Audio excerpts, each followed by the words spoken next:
Students, welcome back to my channel Vinay classes. तो आज हम प्रश्नावली 4.5 पढ़ेंगे। इससे पहले की जितनी भी वीडियो है वो मैंने प्लेलिस्ट में डाल रखी है, तो पहले वो वीडियोस देखो, इसके बाद ये देखो। पहला प्रश्न क्या है? प्रश्न है चतुर्भुज PQRS का एक रफ चित्र खींचिए। तो हमें एक चतुर्भुज बनाना है PQRS।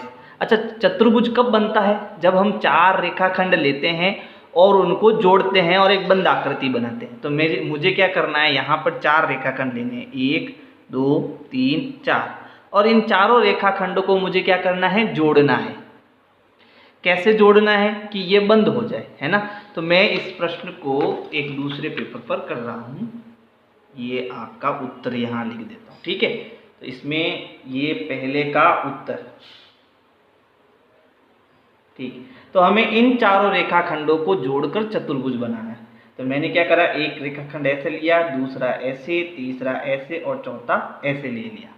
अब इसका नाम क्या है? PQRS। तो हम इसको जो है नाम दे देते हैं चतुर्भुज P। ये बिंदु हो जाएगा P, ये Q, ये R और ये S। तो हमने एक चतुर्भुज बनाया जिसमें ये बिंदु आपका PQRS। तो इसे हम क्या पढ़ेंगे? चतुर्भुज। चतुर्भुज क्या नाम है इसका? PQRS। समझ में आया? अच्छा, ये हमने एक रफ चित्र बना दिया। अब आगे इसके विकर्ण खींचिए। तो अब विकर्ण क्या होता है? विकर्ण होता है ऐसे बिंदु जो एक दूसरे से अलग हो, उनको मिलाने पर जो रेखाखंड बनता है वो आपका क्या होता है? विकर्ण होता है। वो आपका क्या होता है? विकर्ण होता है। देखो, ये बिंदु और ये बिंदु दोनों पास पास में, तो पास वाले बिंदु आपको नहीं मिलाने, ये तो पहले से मिले हुए हैं। जो बिंदु नहीं मिले हुए और पास पास नहीं है, जैसे ये P और R आपस में पास में नहीं है, तो इन दोनों को जो मिलाएंगे तो हमारा क्या बनेगा? विकर्ण बनेगा, ठीक है।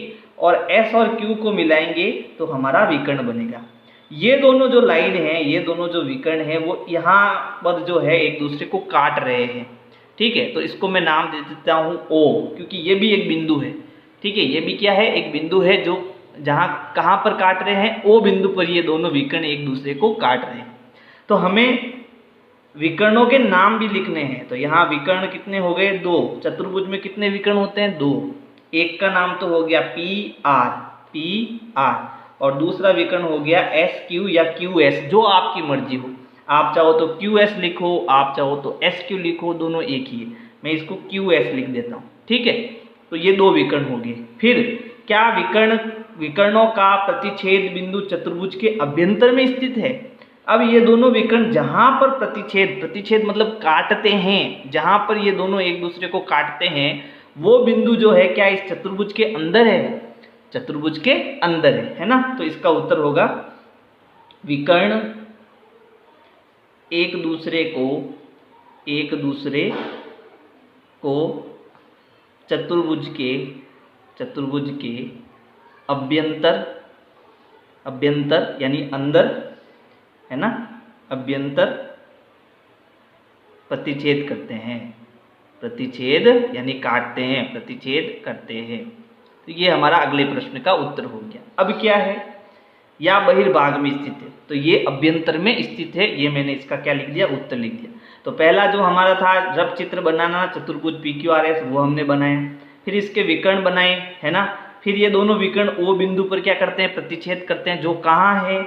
जो अभ्यंतर में स्थित है। चलो अगला प्रश्न देखते हैं। तो अगला प्रश्न है चतुर्भुज KLMN का एक रफ चित्र खींचिए और बताइए।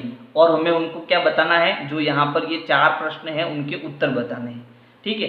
तो यहाँ पर एक चतुर्भुज बनाया हुआ है, इसको मैं नाम दे देता हूँ K, फिर ये L, KL, फिर उसके बाद ये पॉइंट हम M ले लेते हैं और ये पॉइंट N।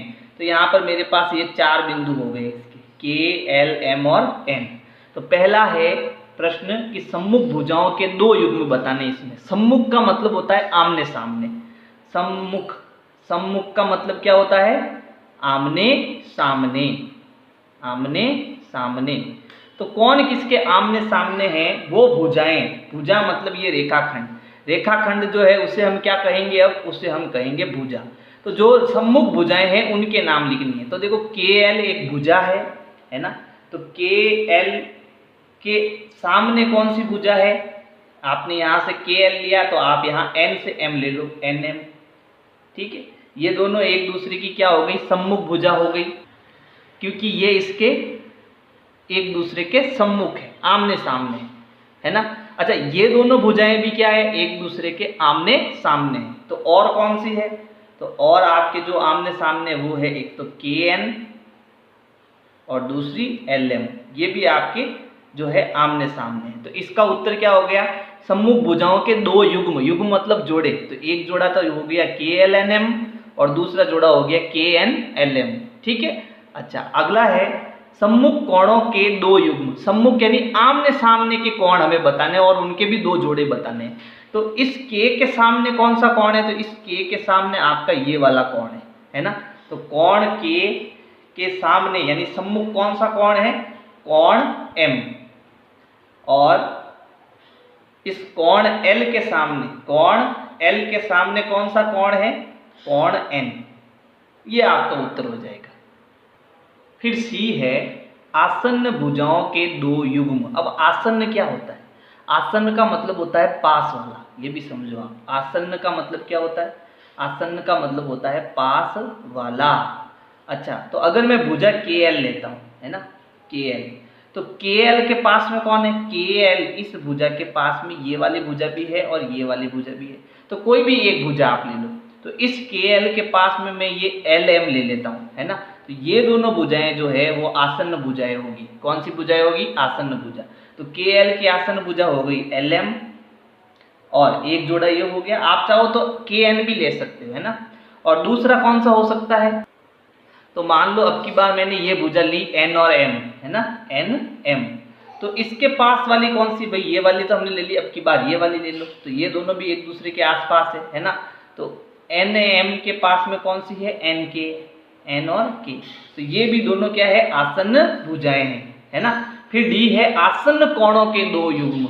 आसन्न कोण मतलब पास वाले कोण, है ना। तो एक दूसरे के पास में जो कोण है वो होते हैं आसन्न कोण। तो बताओ इस कोण K के पास में कौन है, कोण L भी है और कोण N भी है। तो लेकिन हमें एक युग्म बताना है, तो आप कोई भी एक ले लो। तो K के पास में ले लेता हूँ L, तो एक तो कोण K हो गया और दूसरा कोण L हो गया। ठीक है, ये L हो गया, ये आपका एक युग्म हो गया। दूसरा युग्म मान लो एक में M ले लेता हूँ, तो दूसरा कौन सा हो जाएगा, N। तो एक तो हो गया कोण M और कोण N।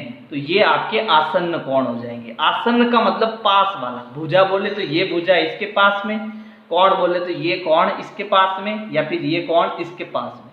तो आसन्न कोण मतलब पास वाले कोण। ठीक है। विनय क्लासेज की प्लेलिस्ट के लिए आपको यूट्यूब के सर्च में जाना है, ऊपर लिखना है विनय क्लासेज और सर्च करना है। इसमें आपको मेरा चैनल दिखाई देगा, चैनल में आपको जाना है। इसके बाद में यहाँ पर देखो होम वीडियोज़ और प्लेलिस्ट का ऑप्शन है। तो इस प्रकार से आप मेरी प्लेलिस्ट पा सकते हैं।